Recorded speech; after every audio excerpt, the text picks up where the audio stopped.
Welcome to the JUSTPADRIDE Snowboard channel. I am Lars Horstman and today's talk is going to be about binding design. Before I dive into it, I'd like to thank the people who are making this possible, and that is local board shop Edge of the World here in Fernie.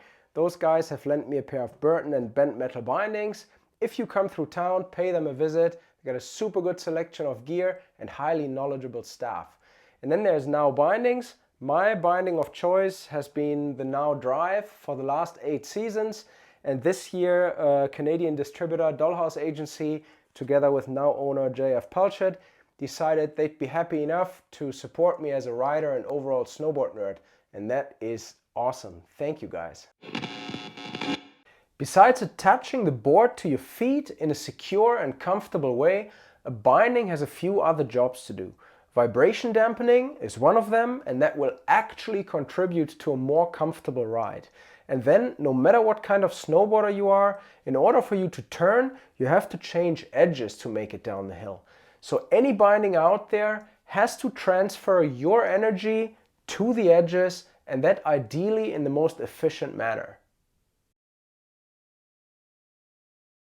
The way a binding does that hasn't really changed very much over the last 40 years.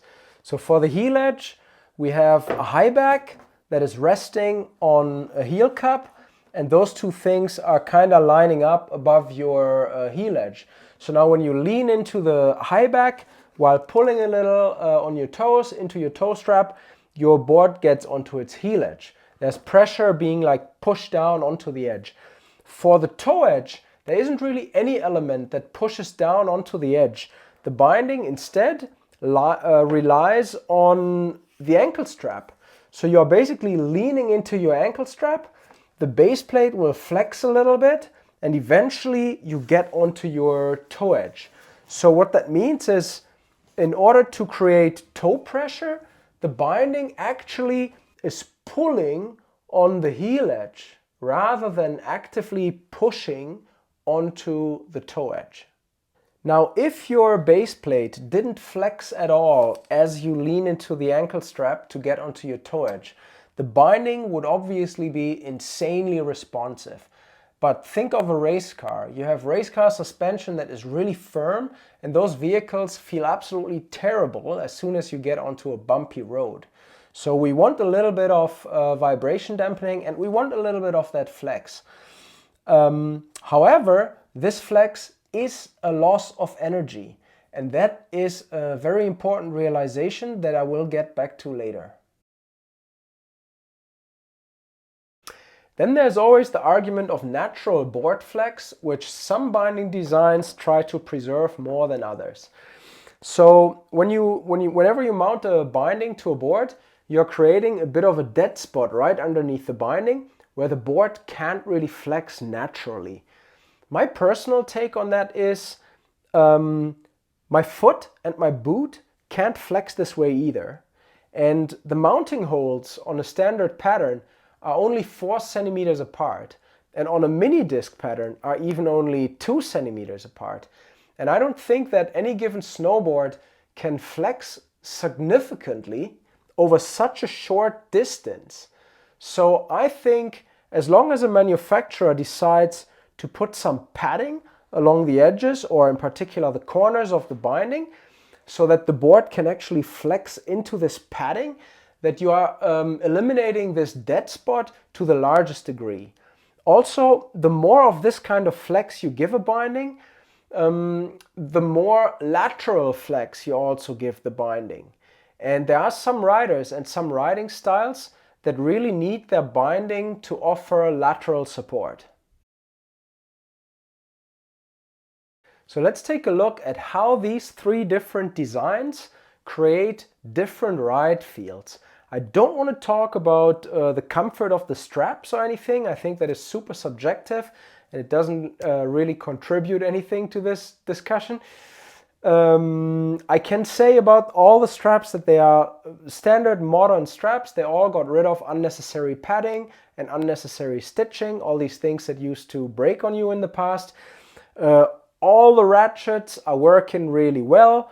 I'd say Now and Burton are the most solid ones. You can actually hear what I mean.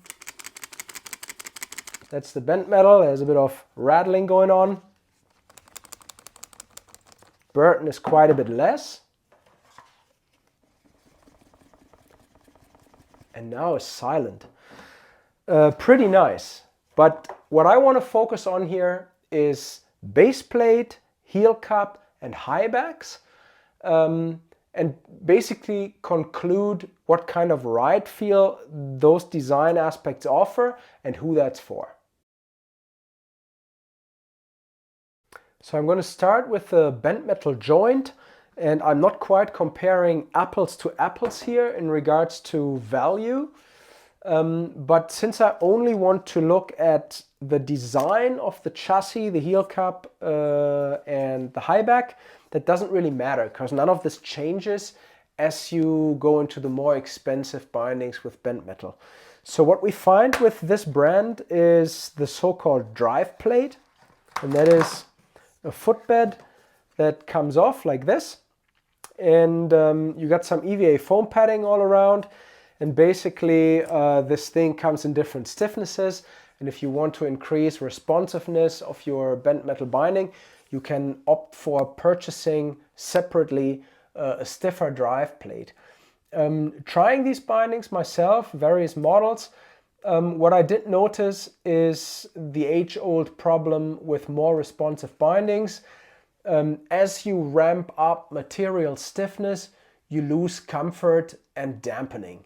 So with the stiffest model, they were very responsive, but I didn't find them overly comfortable. Bent metal are taking an approach here. I believe Union started this kind of take on binding design. I might be wrong. Basically, they are coring out the base plate to a large degree, and they're trying to reduce the plastic footprint that the binding has on the board.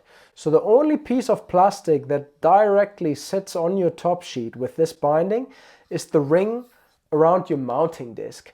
And then all of this cored out stuff here is filled in with foam, and that basically gives the binding a good amount of vibration dampening, and it also creates a bit of a feel where the binding can roll around this plastic ring, this plastic footprint in the middle, basically by flexing into all the foam around it. So I personally find that this is a binding that could suit somebody who has more of a skateboard-like approach to snowboarding, maybe a park rider, somebody who wants a lot of mobility around his ankles and under the feet. This kind of design gives you that. It's not necessarily a design that gives you good lateral power and overall like this more locked in secure feel. High back and heel cup design are done in a pretty traditional manner here. The high back is sitting inside of the heel cup and it's stopped by the forward lean adjuster. So when I push it down, it falls right in there and then sits on the forward lean adjuster. And this little piece is actually quite a cool gadget on bent metal bindings. It's called the cube. Basically, by using a rectangular piece and drilling the mounting hole off center, you get different amounts of forward lean with every 90-degree rotation of the cube. That's quite ingenious. In regards to high back rotation, you can do that with bent metal by opting for any of these holes here on the inside of the wing here.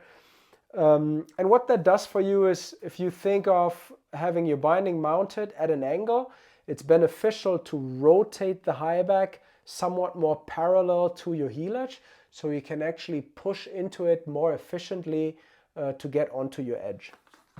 High back and heel cup height are pretty much on par here with Burton. When you look at the two heel cups, that's almost identical by like a millimeter. And then same goes for the high back. I'd say the bent metal is probably 1 or 2 millimeters shorter than the Burton. Bent metal has more of a curve to the high back.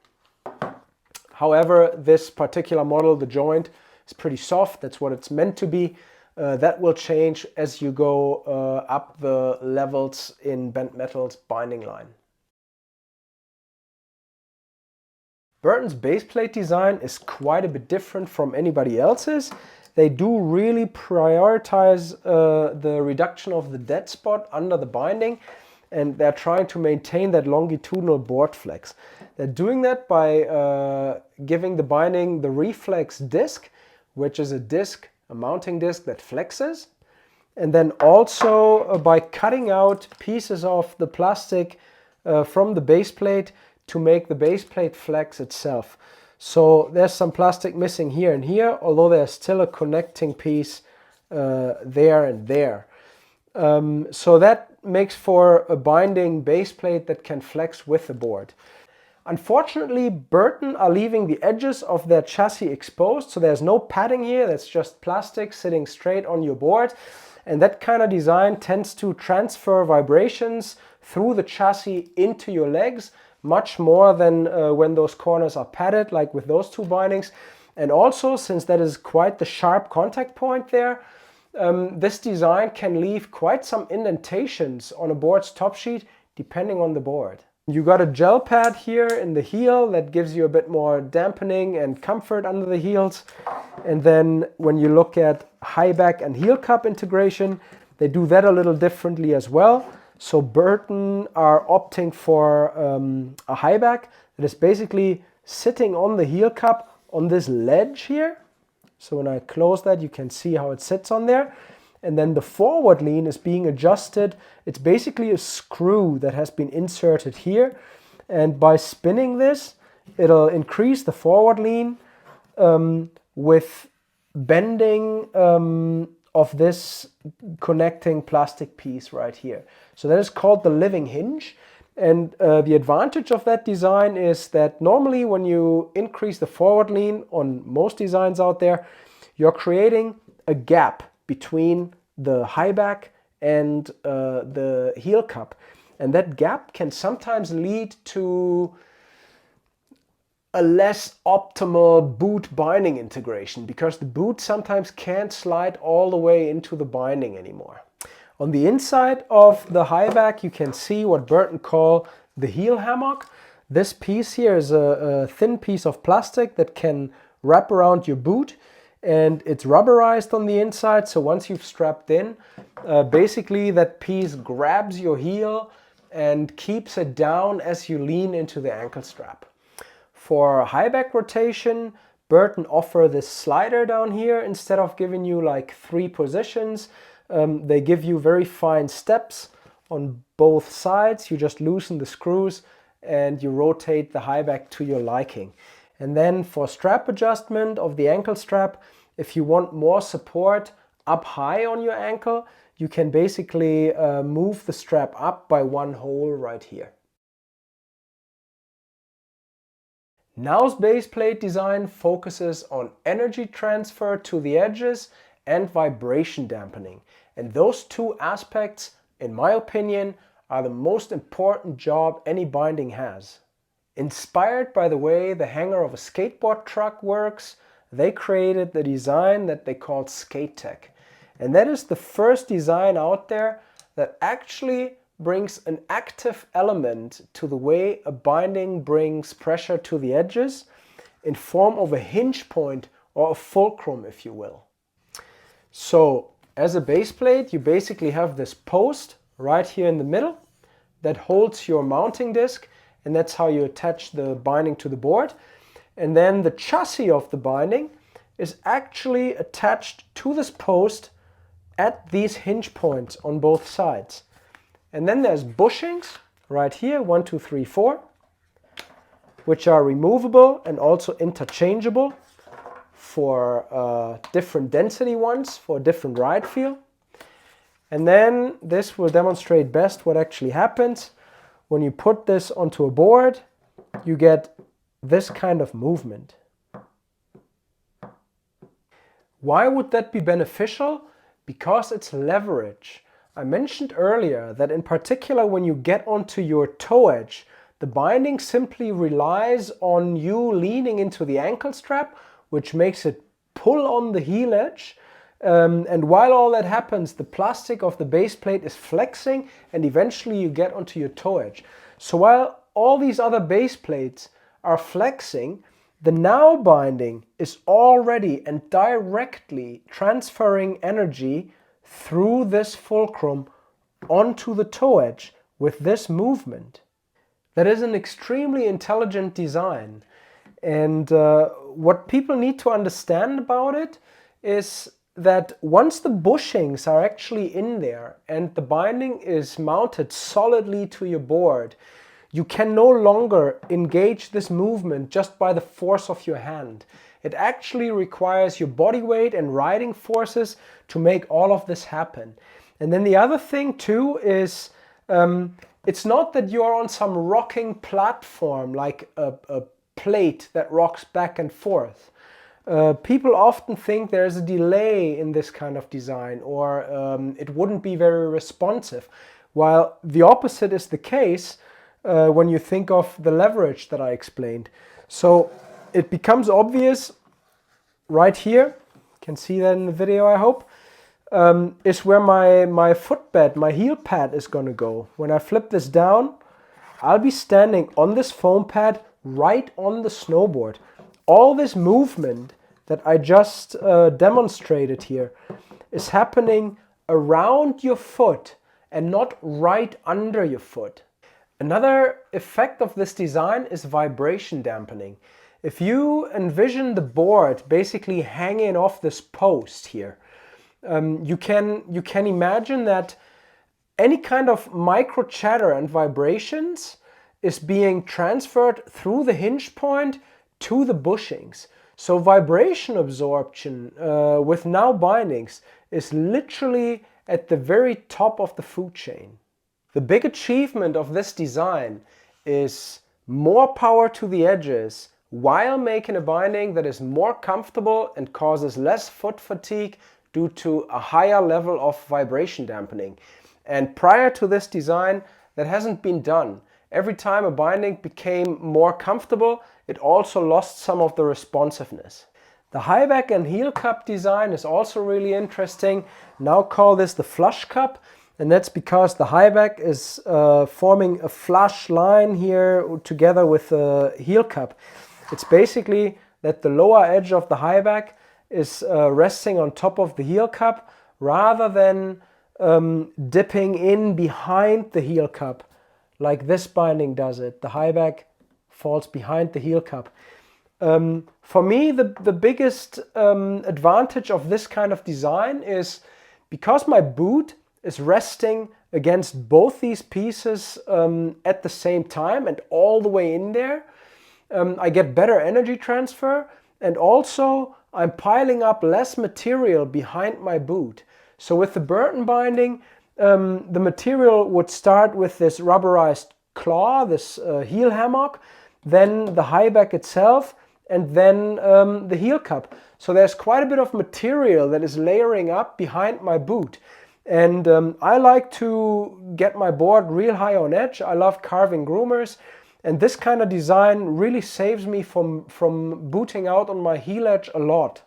The heel cup itself is also an interesting design. When you look at the other bindings, it's quite a bit taller. So it's about 2 centimeters taller than both of these.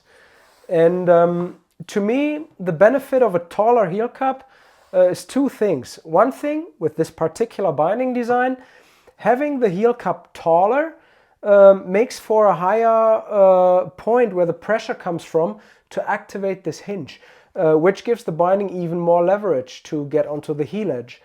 And the second thing is, with a heel cup that cups my ankle a little bit higher, I get much better lateral energy transfer.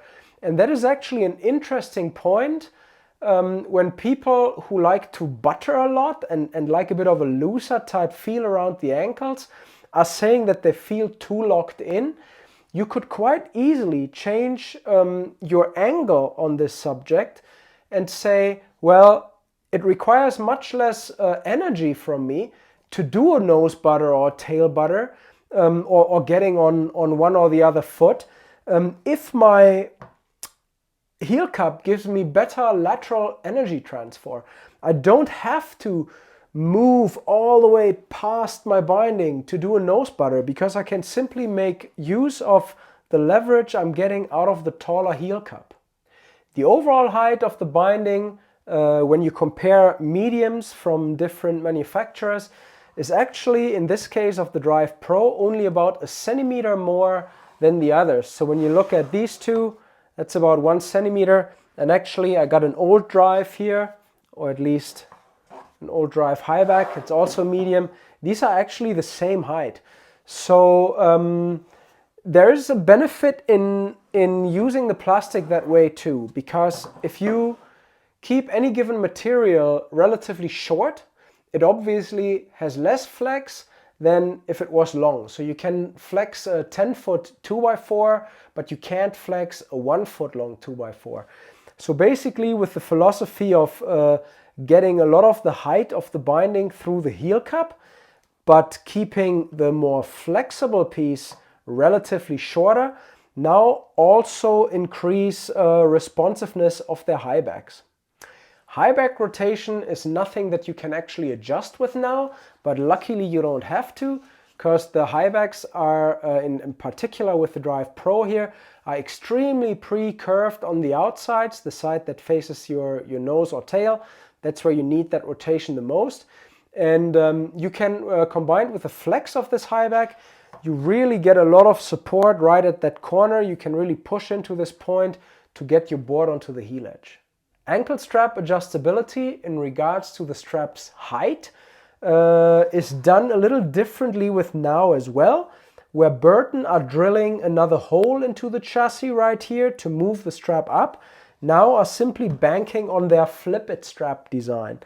The flip-it strap is a strap that has, you can see how this band here and the ratchet and mounting point are off center. So in this position, I have more strap at the top and less at the bottom.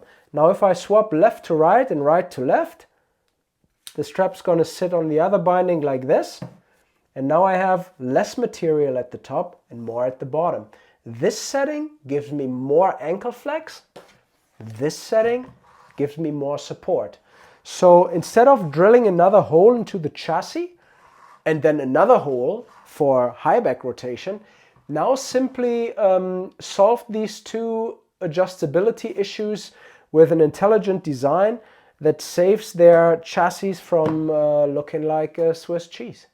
The only thing that is standard about now's design in regards to base plate, heel cup and high back is the forward lean adjuster. That is very common. You just flip this open, slide it into place and lock it. Works super well, works well with gloves. It's really nothing that needs to be messed with. And because you have the flush cup design, this gap that I talked about earlier that you get, for example, here, where you can pop a whole finger in there, this doesn't really happen. Your boot will always be able to slide against the heel cup at the bottom here. So this is actually one thing that I would like to mention that has a bit more to do with my boot episodes. It's quite important to, at the very least, match the forward lean of your binding with the natural given forward lean of your boot. If you have a boot that is like bent forward this much from the ankle and then your high back is here, you get two things. One thing is you get crazy delay getting onto your heel edge because you have to overcome this void, but then also, and that is actually worse, because the boot cannot flex backwards, and if you've seen my boot episodes, you will remember this. What's going to happen is the moment you lean into this and the high back doesn't offer support, your foot actually slides forward in the boot, hitting the toes. So some people, due to poor high back adjustment, draw the conclusion that they are in too small of a boot. So there you have it. That's my take on these three very different binding designs and how they feel on snow. I think you could sum up that the bent metal is the most playful design, offering the most movement around the ankle and also the most movement around the binding center itself. Burton likely offers the most truest board flex, the least dead spot under the foot, And now, to me, is the binding that clearly brings energy to your edges in the most efficient way and also kills the most vibration that I really don't want to feel when I'm riding. Now didn't send me this binding to do this video, but rather because I've been spreading so much love and stoke for their design. And I think if you know how I like to snowboard, you can easily understand why I've been choosing Now drives for the last 8 years. So that's that for today. I hope you liked what you've seen. I hope I was able to shine some light into the dark in regards to how a certain binding design changes the feel on snow and who that might be for. Don't forget to like my channel, follow me here, subscribe, ring that notification bell. I hope I'll see you out there on some hill some point, and up until then, take care. Peace.